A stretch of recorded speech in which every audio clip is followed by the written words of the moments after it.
Bienvenue dans Stock Lab, le rendez-vous où l'on décrypte en profondeur les actions qui comptent vraiment. Aujourd'hui, cap sur Total Energies, l'un des poids lourds européens de l'énergie. Sur le papier, le dossier semble solide.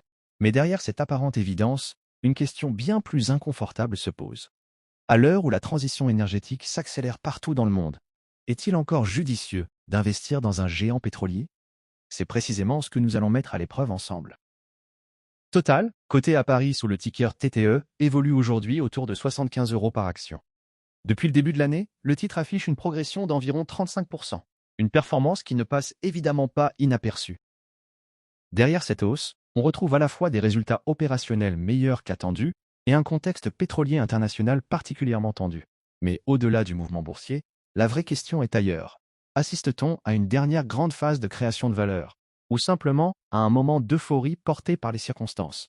Et surtout, un groupe historiquement ancré dans les hydrocarbures peut-il encore créer durablement de la valeur dans un monde qui se réinvente autour des énergies renouvelables? Pour répondre sérieusement à cette question, il faut d'abord prendre un peu de recul et regarder ce qu'est réellement Total aujourd'hui. Car toute l'ambiguïté du dossier est là. On ne parle plus d'une simple major pétrolière, mais d'un groupe qui tente de tenir deux promesses en même temps. Continuer à profiter du présent tout en essayant de préparer l'après. Fondée en France en 1924, l'entreprise s'est profondément transformée au fil des décennies. D'une supermajor pétrolière classique, elle est devenue un véritable groupe multi-énergie.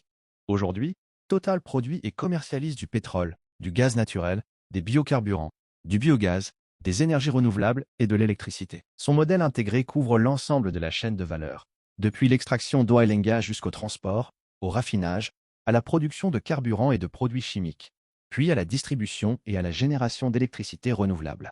Et c'est justement là que réside une grande partie de sa force. Ce modèle intégré permet à Total d'absorber une partie de la volatilité propre au marché des matières premières. Quand le prix du pétrole recule, les marges dans le raffinage et la distribution ont souvent tendance à mieux tenir, voire parfois à progresser. L'intégration crée aussi de puissantes synergies et de vrais effets d'échelle.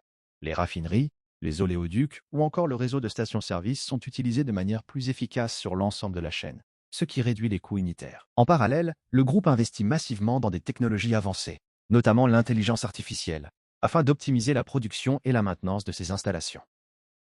Aujourd'hui, Total est présent dans plus de 130 pays. Son ancrage historique reste particulièrement fort en Europe, au Moyen-Orient et en Afrique. Mais le groupe accélère aussi ses investissements dans les Amériques et en Asie. Son portefeuille de projets est vaste et très diversifié. Ces dernières années, plusieurs méga-projets ont été lancés au Brésil, dans le golfe du Mexique et dans d'autres zones stratégiques, contribuant à une croissance de la production supérieure à 3% en 2025.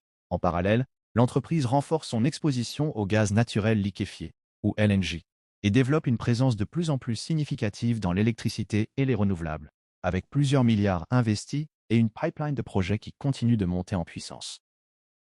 Sur le terrain concurrentiel, Total évolue face aux autres grandes majors mondiales dans un secteur extrêmement capitalistique, où la taille et l'exécution font toute la différence. Ses principaux atouts sont clairs: une envergure internationale, des licences d'exploitation sur des gisements à bas coût et des relations solides avec les gouvernements comme avec les compagnies nationales. Aujourd'hui, la stratégie du groupe repose sur deux piliers. Le premier consiste à consolider sa position dans les énergies fossiles en développant des gisements à haut rendement et à faibles émissions. Le second vise à accélérer dans les énergies bas carbone, avec des investissements dans le LNG, le solaire et l'éolien. Et c'est bien là toute l'attention du dossier. Total doit continuer à exceller dans le monde d'hier, tout en essayant de prendre une place crédible dans celui de demain. Cet équilibre entre hydrocarbures et activités low carbone permet au groupe de continuer à très bien rémunérer ses actionnaires tout en préparant la suite. Reste alors une question centrale. Jusqu'où va réellement son avantage concurrentiel? D'après les principales analyses, Total dispose d'un moat modéré, autrement dit d'un avantage concurrentiel durable, mais pas impossible à remettre en cause. Son premier levier, c'est le coût. Grâce à sa taille mondiale et à son intégration verticale, le groupe fait partie des producteurs les plus compétitifs du secteur. Certains gisements au Moyen-Orient, en Afrique ou au Brésil permettent de produire du pétrole à moins de 5 dollars le baril. Avec des infrastructures massives et une efficacité opérationnelle élevée, les coûts fixes sont répartis sur des volumes considérables, ce qui rend l'entrée sur ce marché extrêmement difficile pour de nouveaux acteurs. Mais le coût n'est pas son seul rempart. Il faut aussi regarder les actifs incorporels, la marque, les brevets, mais aussi les licences stratégiques. Dans de nombreux pays, Total est perçu comme un acteur fiable, aussi bien dans l'upstream que dans le downstream.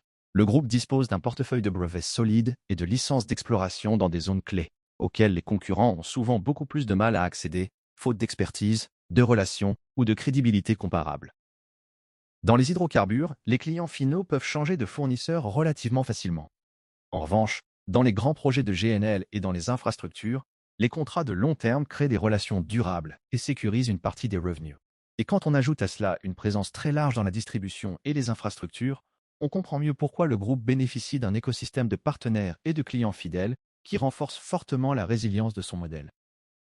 Au final, Total dispose d'un avantage concurrentiel suffisamment solide pour préserver la rentabilité de ses investissements pendant encore de nombreuses années, même s'il ne s'agit pas d'un fossé infranchissable. Et c'est précisément pour renforcer cet avantage que le groupe investit aussi massivement dans la transition énergétique, avec un objectif affiché, atteindre un ROIC d'au moins 12%, y compris dans les activités liées à l'électricité. Bien sûr, aucune analyse d'investissement n'est complète sans un regard lucide sur les risques. Et c'est souvent là que se joue la différence entre une belle histoire boursière et une erreur d'investissement. Le premier risque, et sans doute le plus évident, c'est la volatilité des prix du pétrole et du gaz. Le secteur reste profondément cyclique et fortement dépendant des cours des commodities.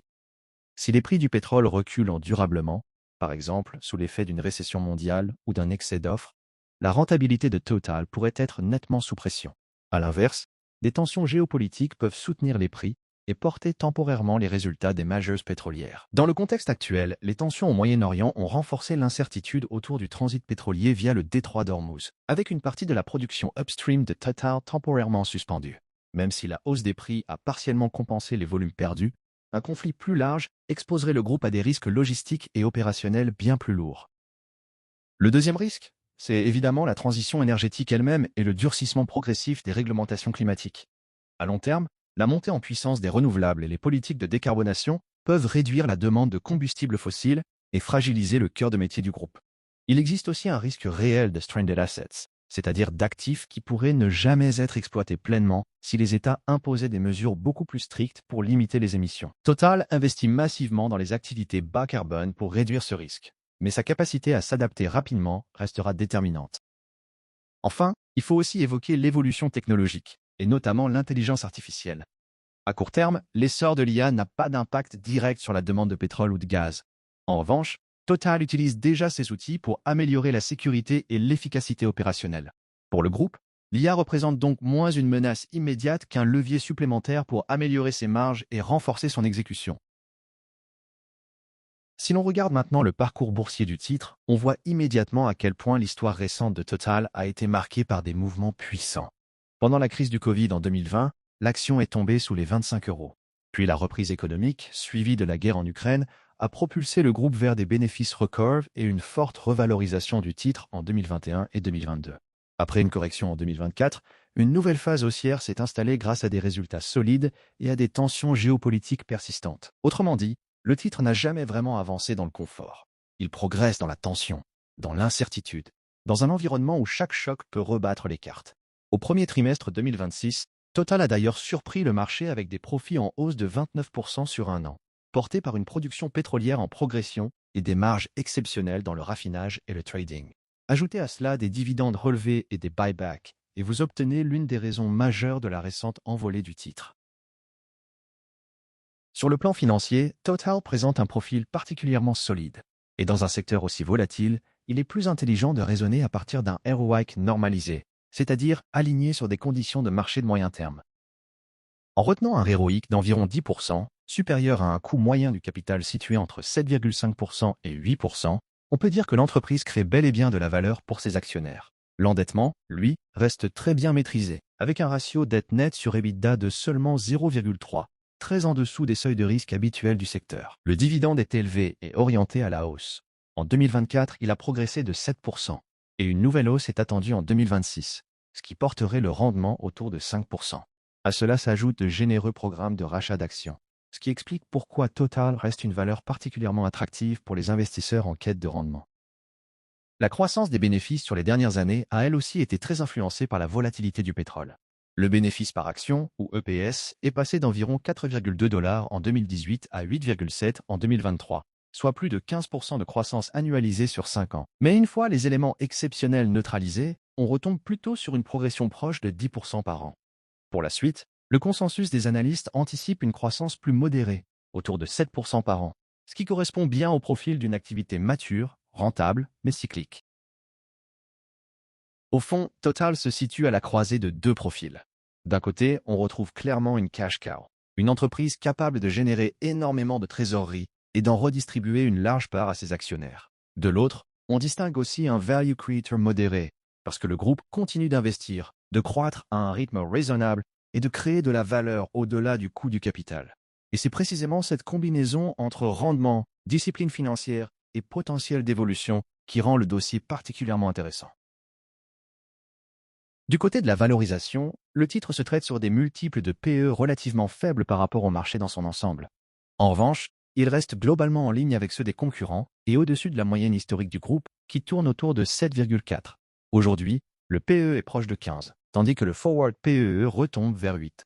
Autrement dit, le marché anticipe déjà une amélioration des bénéfices futurs. Par rapport à ses pairs, Total semble donc correctement valorisé, avec un profil rendement toujours attractif, mais sans véritable décote évidente. Pour estimer la valeur intrinsèque, nous avons retenu un modèle d'ICF prudent. L'idée est simple.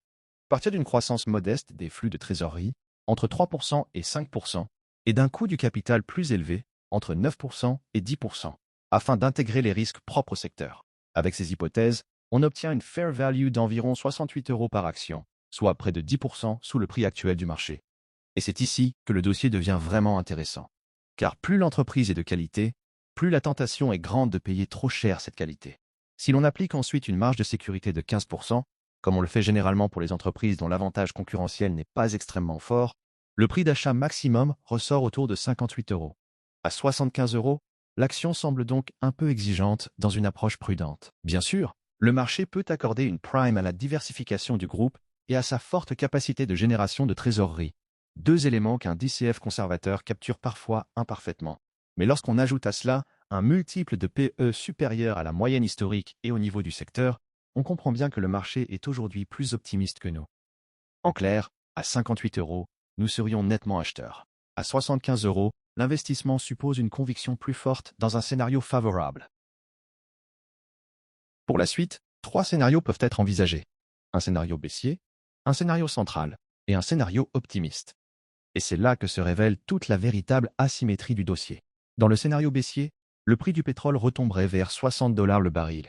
Les bénéfices stagneraient et le multiple de PE reviendrait autour de 7. Dans ce cas, le rendement annualisé serait négatif. À l'autre extrémité, dans le scénario optimiste, la demande énergétique resterait solide. Le baril dépasserait 90 $. Les projets LNG et renouvelables monteraient en puissance avec de bonnes marges, et le PE remonterait vers 9. Le rendement pourrait alors atteindre 10% par an. Et bien sûr, si l'action était achetée plus bas, proche de notre prix d'achat maximum, le potentiel deviendrait nettement plus intéressant. Le scénario central, qui nous paraît le plus probable, repose sur une exécution conforme aux attentes, une croissance industrielle modérée, un pétrole stable entre 70 et 80 $ et une contribution progressive du LNG et des renouvelables. Dans ce cadre, l'EPS progresserait d'environ 7% par an, avec un multiple de PE autour de 8. Le rendement serait alors modeste, mais positif, autour de 3% par an sur 5 ans au prix actuel, et jusqu'à 12% par an si le titre pouvait être acheté autour de 58 €. Au final, Total reste une entreprise solide, rentable et bien positionnée pour générer de la trésorerie dans un paysage énergétique en pleine transformation. Son profil financier est robuste, sa stratégie est équilibrée et sa capacité de résilience est réelle. Mais c'est aussi un dossier traversé par une tension permanente, entre rendement immédiat et transition de long terme, entre qualité opérationnelle et exposition cyclique, entre discipline financière et incertitude géopolitique. Au prix actuel, le titre semble globalement correctement valorisé, peut-être même légèrement tendu. Ce n'est ni une bulle, ni une opportunité exceptionnelle.